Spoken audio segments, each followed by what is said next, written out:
Hi ecopenny viewers, this time I'm going to do another B2B training session, going a bit longer up the Windsor road.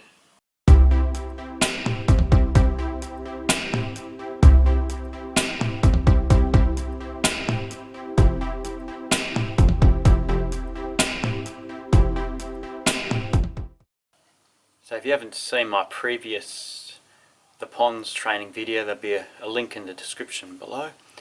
So basically I'm training for a 100-kilometre event, so you can't just turn up the night before and just do the 100 Ks. It's a matter of increasing your distances on each training session by about 5 to 10% to gradually get longer and longer and longer to build up to the 100k event, so you can do it comfortably without dying. First training session is about 15 kilometres, so I'm going to aim for about 20 and see how I go.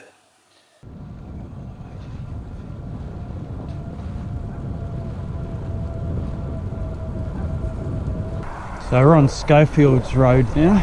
It's a nice cycleway on the side of the road. This should join up with the Windsor Road cycleway, hopefully. That's coming up at the traffic lights up ahead. So it's a bit cooler this morning in summer in Australia. A bit cloudy. But it's actually quite nice for riding. Hopefully I'll get this ride dusted before the heat of the day starts. Can get up to 40 degrees Celsius in summer easy in Australia, in Sydney, sometimes even higher. Good tip is always to toot your bell before you go past someone. Just a bit more polite, so they know you're about to pass them. Bikes are quite silent. People get a bit freaked out if a bike suddenly whizzes past. So I've got the Windsor Road up ahead, so I'll join onto the Windsor Road cycleway. So this structure up ahead is a metro train line recently installed. There's one of the trains.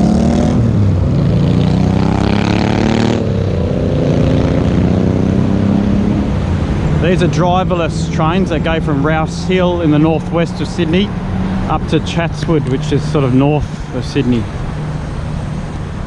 So this is the Windsor Road here. I'm going to travel towards Richmond, but not go that far. It joins up to a nice cycleway here. Haven't used this one before, so I'll see how I go.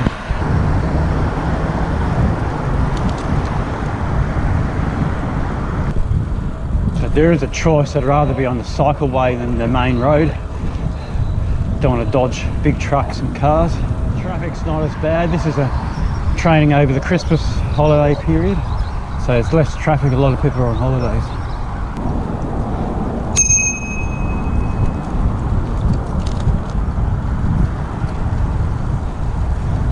So cycleway's just got this traffic light crossing. In a way it's annoying, but it's better than trying to cross a busy side street. In Australia, press the button for pedestrians and cyclists. Don't know if it's actually any quicker, but it's supposed to be quicker. Press the button.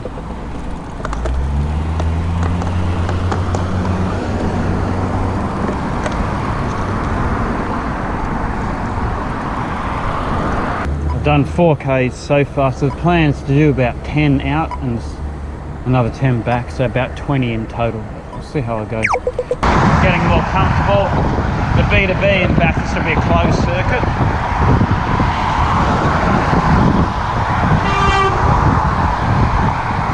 They'll be on roads, but they'll be all shut down for the race. That'll make it a heck of a lot easier. I'm just staying in the shoulder on the left for the moment. See how it goes. So if you want to look at this Trek Emonda ALR4 that I'm riding at the moment, I've got a link to the review that I've done of it in the description, so don't forget to check that out as well. I'm just going to try out the cycleway again. The road's quite smooth. The cycleway's got those little concrete expansion cracks.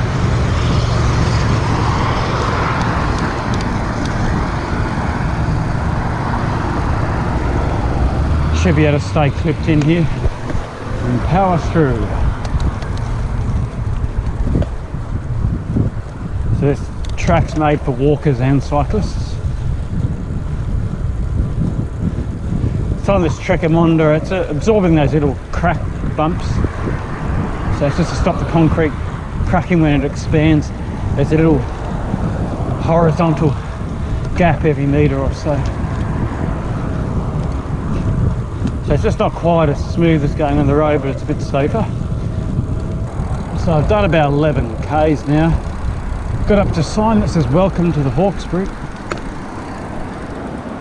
Traditional land of the Darug and Darrinjung people. So I think this is a good place to stop, have a bit of a rest, and I'll go back.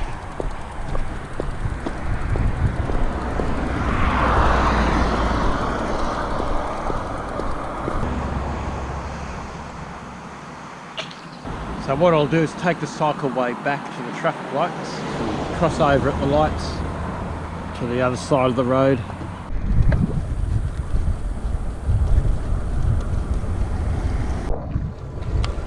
I'm so glad this isn't peak hour traffic. No, next year in January, traffic will be abysmal as soon as everyone goes back to work. Well, the majority of people, a lot of people are working over Christmas. You know, good on them. I'm glad I've got the holidays off, but not everyone's so lucky. So situations like this, there's no shoulder. I'm glad I got my rear view mirror lights on and high vis.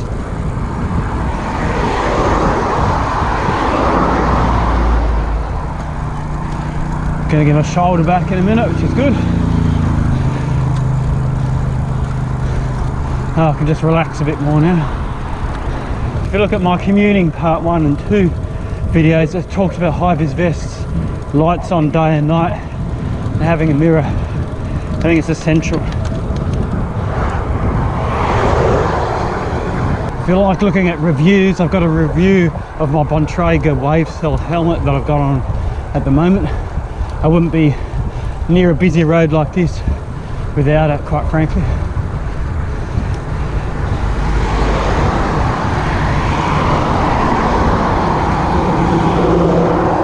Coming back into Rouse Hill now. Rouse Hill House and Farm on the right, coming up.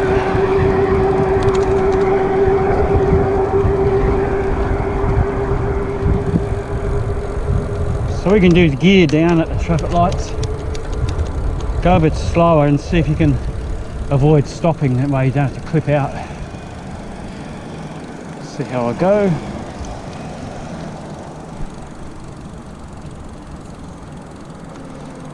And there you have it. Accelerate without clipping out. Watch out for his car.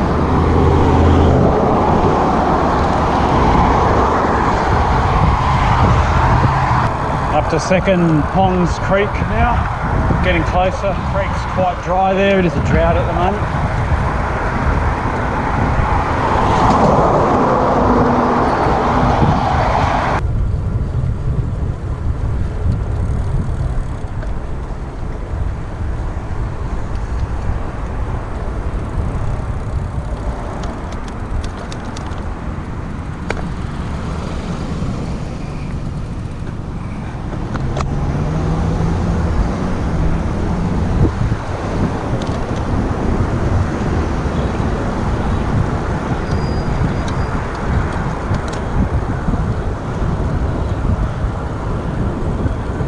Gee, it's a big intersection.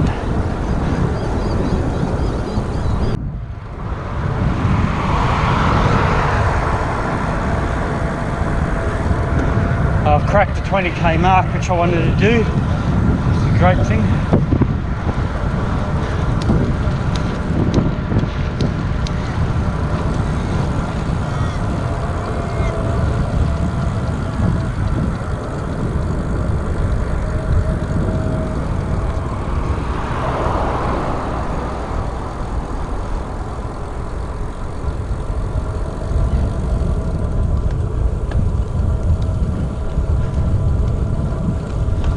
This is one of the bigger ponds in front of me. That's why they named it the Ponds, because there's lots of ponds put in everywhere. It's a good community here. Lots of spaces for kids to and adults to get outdoors, get some exercise, some walking, running, cycling, whatever.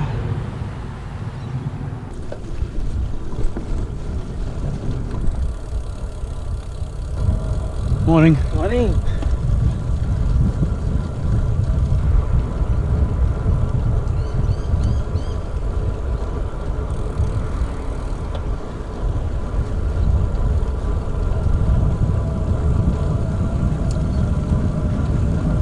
So I'm happy with that 24 kilometres. You can have a look at the Strava on the screen, just pause it.